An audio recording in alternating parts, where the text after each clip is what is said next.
Hello viewers, hope you all are fine and having some great fun. In this video, you are going to learn how to edit drop-down list in Excel.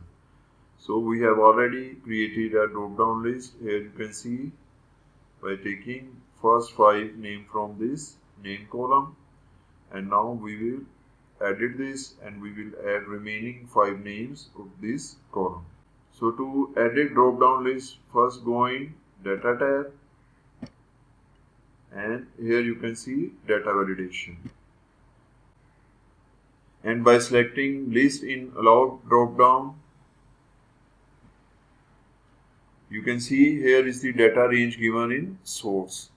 So clear this and select all the data again from here, and after selecting this, click on OK, and now here you can see the remaining names are added in the drop down list.